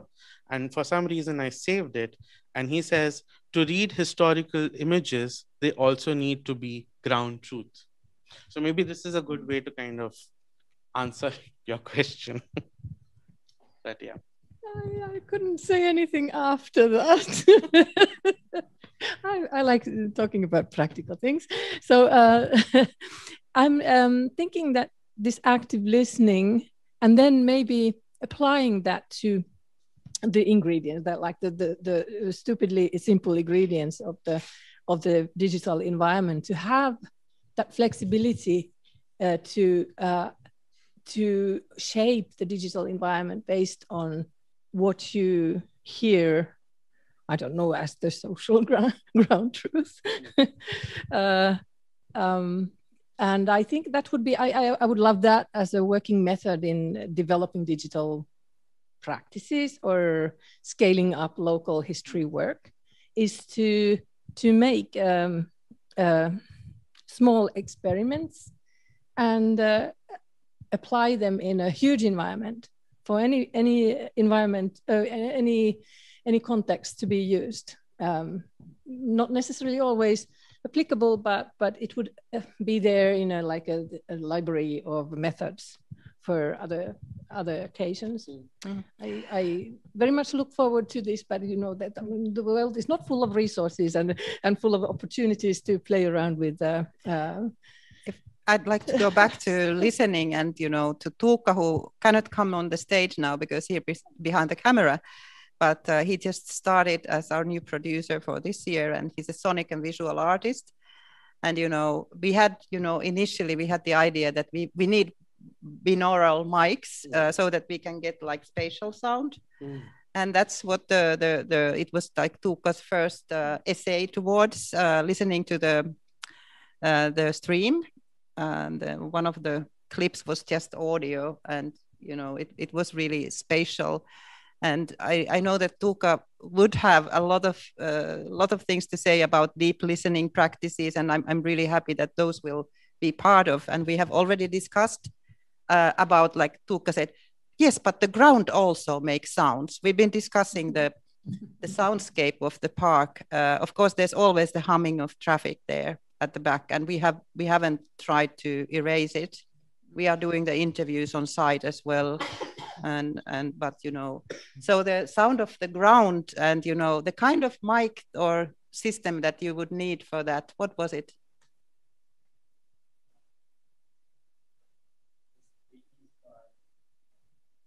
Infra.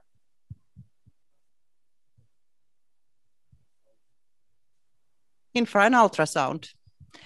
You know, just to extend it, you know, because we have this idea, of course, that also the beetle that cuts the Ips typographus beetle, you know, we want to see how they perceive. And, you know, of course, we it's always a fiction kind of, but we want to have these different, really like diverse perspectives to the park.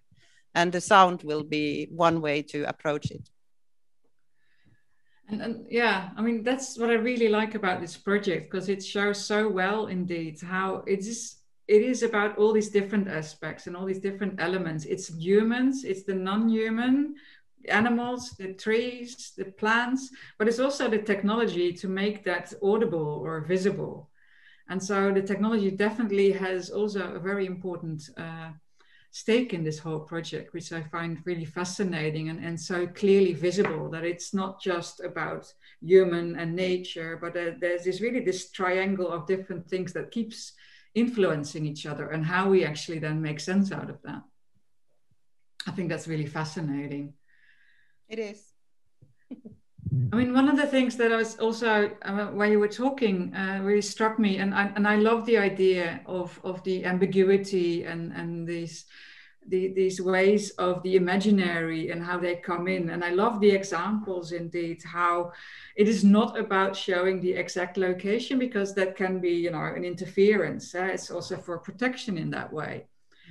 And I was wondering though, what could be the limitations of this way of working, and what things are potentially missing perhaps, or what could be the downside in the sense of the ambiguity, and how do you actually deal with those sort of missing gaps, or these gaps and this missing information? Oh, it's just a huge gap right now. I think, you know. I think there are more gaps than stuff. More gaps than maps. Yes. But I think that's also something that you actually treasure in a way. So what is it that you want to actually perhaps also emphasize at a certain point, that it is indeed about gaps, that is indeed like openness and the sort of open land that you have to discover? Yeah. Yeah, there's what we are going to, this year we are starting slowly to move towards like some kind of platform. We are afraid of that move. So the map, the initial map was a really like a quick hack and interface to then pull material from somewhere online.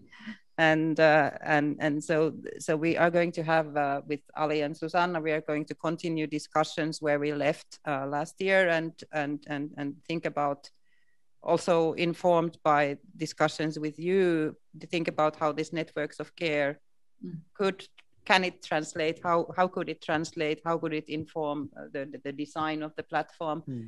And as we talked earlier, not today, but you know, there are this idea that we started with, was that there are these certain locations or biotopes in the park, and there are certain things that the people already care for a lot, and you know that would be the basis then of organizing a network of care, hopefully. Because there are people who are fauna people and flora people, and then there are people who really do care for the stream a lot, and there are people who love the meadow, as we could see. So that's a kind of, it's a hypothesis, and you had asked also sent some questions about the like, you know, how do we then like organize, and I think then there will be one step where we are ready to think about governance and other issues then, but first we have to, so far it's been like 20 people we have worked with, or a bit more, and it's still a very small group, and you know, probably they are the first informants also to discuss with about how we should move forward, and not just, you know, go hunting. But we will also open a call for materials, so we will extend the invitation now. Yeah, I'm quite curious if I can follow up from this indeed on the things that you mentioned also indeed on how the project is organized in a sense, and that you are of course making certain choices at a certain moment. You also mentioned how you are editing the videos, for example. Now, well, editing is constantly about making decisions of what to show and what not to show. And I'm curious indeed how you are thinking about this within the project, and whose voices are going to be leading. You know, are there leading voices, or is there a final voice that makes the decision? Or are there different levels of this sort of decision making that you want to go through at certain moments? Yeah, I think to kind of approach this from again a bird's eye view, I think I mean, we've talked a lot about this kind of a dynamic between the residents and residents and citizens of Maunula and the municipal body or the city, and these as these two binaries. But just thinking that in a way, a limitation of that kind of thinking of simplifying as binaries is also then one kind of does not recognize the cascading power relations even within communities. So I think it would be very important to start looking at how those communities or those bodies within the community of Maunula who don't necessarily feel invited already or don't feel that they have an agency or of activating themselves, how to kind of reach effectively to those bodies. And I think on a more hierarchical or a decision making or a governance level, I think right in the beginning the plan was that it's not going to be it's not our project. I mean, mine and Susanna or MCAL's, that it is a community project, and in the sense that I think even in the location of the data or the server is in the hands of the communities that it is populated by. So I think this kind of a defragment or a decentralized network of various archives or various individuals or various collections, as we've been calling them in our maps. And the reason for the work being slow is also that we've taken a lot of care in involving those communities and those groups and those archives as much as they would want to be involved, and almost kind of offering ourselves as a service to affect and realize their data in a what was it that you said, interoperable way to make it visible. And I think this process of editing the videos and the sounds is also primarily driven from this perspective of, okay, what is it that the people who are inhabiting or populating themselves in this map, what is it that they want to talk about? So there's a lot of back and forth. And in that sense, I think the final agency is together with them, and it's not that we are making decisions. And I think that's important. Sorry, I think that there is a question from a participant. Oh, nice. Would be nice. Is it in the chat or? Yes.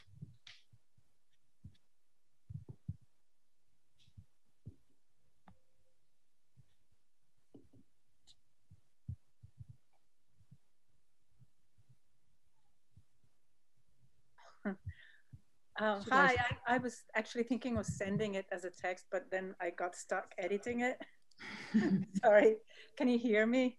Hi, yes. Yeah. Okay, hi. Well, I was curious to maybe this is slightly off of your topic, but I was very struck by the beautiful and painful reference to the Palestinian plight by Ali, and this question of truth on the ground. And obviously, I don't think we can perceive of any urgency and level of erasure in a Finnish context comparatively to the Palestinian plight. But I was curious if any one of you on the panel had any thoughts about what kinds of erasures can you perceive or even sense in these processes. And I'm not posing this question as a criticism of your methodologies or your processes, but more like, what is, like, hearing a little bit more about the urgencies. Thank you. Thank you. I mean, I know, Susanna, you want to say something. No, sure.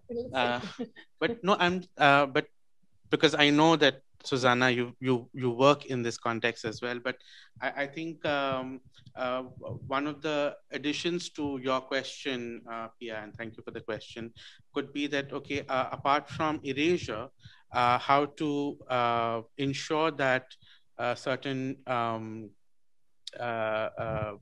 making visible of the now, of the contemporary, continues to happen, because erasure is one part of it, but not documenting in the first place is also part of the same vein of problem. But maybe you would want to talk about well, I think we should first of all maybe think globally, but maybe focus on the question maybe here in the very local context.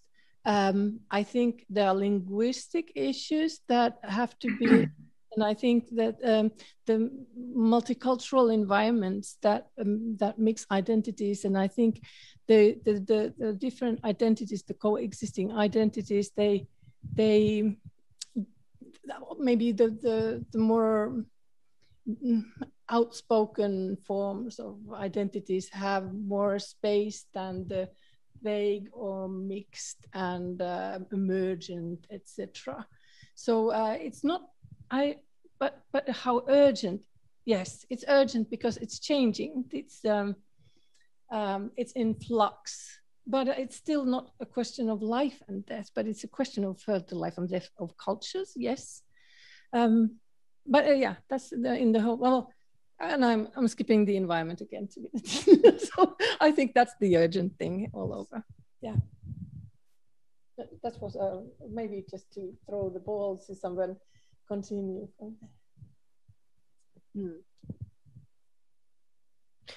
Yeah, I think something that Ali said was really something that I was also thinking, like, what is the difference between not documenting and an active erasure? But then if you think of like dominating cultures, for example, human culture over other species, or white culture over all of the other cultures. So there are both of these like practices at play, I think. But I think in this project, because the premise is kind of like that the microhistories are not documented. So everything we are doing is actually actively trying to make them visible. And of course, we cannot preserve everything that is going on in this world. Like, I think that's impossible to save everything or document everything, but every single like a bit of information or oral history or stories and meaning makings we can record are a plus, I think. And of course there is grading and there is cutting things out, but that is just the way of life. I mean, every single decision you make, you basically cut off another opportunity, or you cannot do a thing B because you did the A. So just to keep that in mind, I think. Well, we actually thinking of like how we found our collaborators. We published invitations. We knew some of the people already before, and for example from the activist group. But then we also like did like this heuristic like we just went to the allotment gardens and, you know, whoever we met, we tried to talk to. So we didn't choose. And, you know, this is just to think of the kind of the diversity aspect. And, you know, for example, the allotment garden is more diverse than different in a different way than the activist group. Did you want to say something, Ali? Not necessarily, but I will say something anyways. Just to thank you, Pia, for your comment to our responses also. And I mean, I think if we generalize this tone of work as being in a way a certain kind of a template making towards how to counter dominant narratives. Of course, we can say that the Palestinian cause is a very stark example, and nothing that we are doing here in a way registers to the same scale and the same urgency. But I think if we can use it as a certain kind of a template of how to collectivize, how to create a certain kind of a more horizontal way of working, maybe a more democratic way of working, which is built on the premise of collaboration and participation rather than a kind of distribution of tasks, which is also part of a democratic process, but maybe not necessarily the best way to do things. But also maybe to just end with the fact that it's a model. And in the end, I think there's a quote that all models are incorrect, but maybe some models can be useful. And the hope is that maybe this is a useful model for something bigger. There was this question in the chat about, but the power of the gaze is there always. So that's very true. And also we all know that archives they're always curated. They're always decided upon by someone or some groups over the others. So I'm really looking forward when we start going and starting to explore how that can be collectivized, and you know what type of systems we then get into, and of course editing is always also a curating practice, and you know that's what we did mostly for this one. But the gaze that we are sharing in the archives, the gaze is from many different people. So they are the people who have like granted the right of use, and you know wanted to share their material with us. And we have done some editing, because most often it's just a huge pile of or a big memory stick full of wonderful photos. So we are still to think the kind of the collective curating as well, like how would that be, and the collective editing processes, etc. Sure, and I think it's also important to keep in mind that this is maybe just the first step towards a longer process of working. What you said, that the gaze is of course going to be present, but it's a compounded gaze, not a singular gaze, and that it's not a gaze that, because I mean the notion of the gaze in itself, what can happen is that one tends to forget if a gaze is a dominant power gaze, or is it a gaze of those who are seeking. And this is again a question of of good data that I was talking about, that an archive constructed of data that is generated by the community it seeks to serve. Here, the material and the gaze is, of course, largely coming from people who are in a way involved, or not just involved, but invested in the location as residents. And that's the primary gaze. I mean, I actually have very little agency in creating the material. I don't even speak the language. A lot of the conversations have been carried out by the MCult team. But, and in that sense, maybe there's also another kind of an access issue that one should talk about, that how to kind of generate and access to an outsider perspective. Because in a way, that's also been a very important part of the project, to create an outreach, to invite people in, to invite audience as not just spectators or voyeurs, but as participants. And what does that difference mean? The difference between a spectator and a participant. It's of activating oneself into, say, the cause of the Maunula issue, which is largely an ecological and community-oriented one right now. Tomorrow, the cause could change, but then the participation and the activation would change, the methodologies would change. So it's not a static situation, it's not a fixed situation.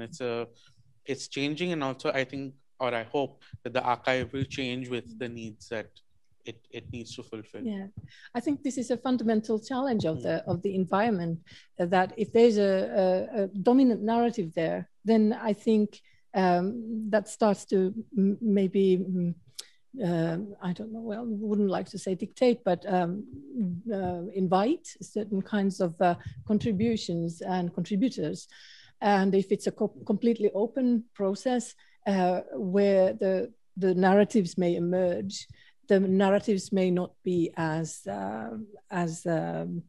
influential or striking. And I think it's a trade-off. And also I think earlier I was meaning to say that how much do we want this to be part of a global infosphere of a federated environment of different nodes of information, or like a self-contained archive speaking its certain narrative. And I think these are choices that one has to make. And then I think the means to choose to work with the materials become quite different. Exactly, and well, we have been working here for so many years, and we have with very many different artists and approaches, and I think we have a lot of understanding of that there can be. We actually had in this same space, we had a couple of years ago, we had a seminar called Shades of Agency. There are so many shades of agency also here, and the idea that's what I need to say, that it's all sometimes often it's kind of degraded or not like that. Oh, in participatory or collaborative art. Oh, so they are just contributing material. Is that all of their agency? And of course we want to go further, and we see that there are many roles, and we are building up towards them. Any more questions? We have now 4 or 5 minutes, and someone who didn't say anything yet, maybe? If not, I might have another question as well. Cool. The kind of follows, I think, from here as well, where I think indeed this idea of urgency of the project, to me, is also interesting in relation to how it will affect, in a way, the sort of more conventional institutions, whether it's a government, policymakers, or museums, or whatever, and particularly, indeed, in relation to agency and accountability. And I was wondering what your thinking could be relevant in a sense to take into account for those sort of institutions if they want to change, if they have sort of inclination and in a similar situation and they want to start such a project, or if they want to indeed are encouraged and want to follow on from what you're doing here.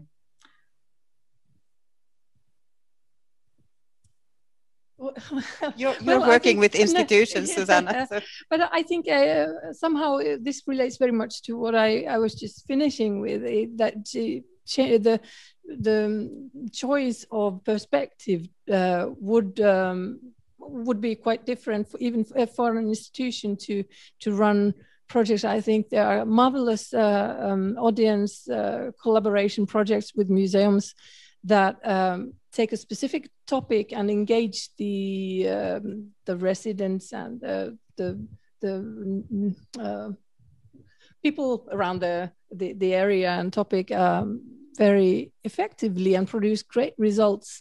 But I think then if one thinks of how they are interoperable with a larger context and how to use them, how to maybe follow up a certain theme through materials dealing with the same topic in different archives, then it's one has to maybe come down to the computational methods and maybe reduce the richness or originality or expression of the materials. So there are, as I said, trade-offs. But yeah. Well, we have with Susanna. We have earlier. We were some of the photos in the Helsinki City archive are now, quite a lot of them are now released, and we were trying to push them. It was maybe 10 years ago. Yeah, you should open your photographic archives. Now we could use them in, for example, in one of the videos we had the opportunity, and I'm just thinking of this like that. What we are trying to make visible the Central Park as this kind of hybrid entity. Maunu Häyrynen was speaking about that it's actually, when we interviewed, it was not in the video, but that it's a green wedge. It's not actually a park in the sense that he was describing as a kind of very programmed and governed space. Of course, the welfare society is present there, but also that when we have been working here, and this is not related to the question, but I just was thinking that when we have worked here, the Central Park is always at the back of the experience of the local people, and with artists, and now we just want to give it a kind of non-human agency by listening to all of these voices, and that doesn't mean that there are not questions of conflict and power and authority even in there, and the institutional aspect I kind of lost on the way. Do you have more? Yeah, Ali. Yeah, maybe. Ali, you get the last word maybe now, if okay. Nobody else wants. Yeah. Iida, would you like to say something? Is it No, okay? no, go ahead. I mean, I'm just thinking, and I have a tendency to think very abstractly, so I'll just continue with that. But just thinking that this question, in a way, also is that in this question, it's also important to then ask, what do we mean by institutions? Because traditionally speaking, and there's a long history of archiving. Traditionally speaking, state and state-led institutions for a very long time have had the sole right to build and make and preserve archives. I mean, right from the French Revolution, when a certain kind of centralization of the national archives meant that the state actually committed to a responsibility towards its citizens to document its cultural and other histories. Of course, right now, we are no longer interested in the state being the sole protector of our data. There is, in the last 20 years, has been a great decentralization in that regard. And I mean, I think it's also important to keep in mind that the whole open source and Creative Commons movement is a countercultural movement, necessarily expressed standing against the more traditional capitalist notions of data and how data authoring and data usage and the ways in which data is owned. I mean, this is a fundamental question of open source and the Creative Commons movement. So what that has meant that the archive has become so overtly used as a word, largely to a space that now mostly everything can be called an archive. We're kind of slowly getting to that state of ambiguity where the architecture of the building that houses an archive is also an archive. The people who archive are also the archivists. I mean, we're kind of reaching a certain kind of a mess. So I think there is on one hand a very important need to kind of clarify for ourselves what is it that archives can do. And one of the things that we know it can do is that they can actually be read against the grain, at least when it comes to certain historical truths. Because archives have been in their formation largely colonial in structure, so they require a decolonial reading. And I think it's very important when we're talking about the gaze to also kind of think about that aspect, that when we are creating new archives, how much of a decolonial gaze are we embedding and emplacing within the new archives that get created? And so what that means for institutions that already have existing archives or are seeking to create new archives is a certain kind of a template. Again, we're talking about a template, but also a certain kind of a system of accountability that we are saying that, hey, a decolonial archive, a more co-authored, collectively authored archive that actually is looking at certain situated knowledges rather than dominant knowledges is possible.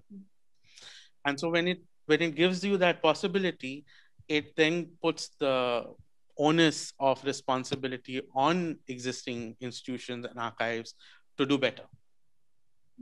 I think that's a great spot to stop.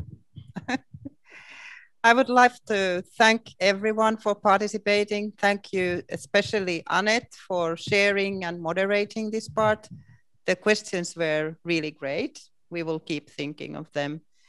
And from the MCALT page on the web, you will find how to contact us. And we hope to hear from you. Annet, thank you. Do you want to say something? No, I just want to thank you as well. And thank you for inviting me and making me part of this, not just this panel, but also this whole trajectory. Even from afar, I do feel very close. So I'm really happy to have been present here now, and hopefully soon in more proximity. Yes, that's the spirit, and that's what we are looking for in the if not in the autumn, then very in the near present. Thank you. Thank you. Thank you.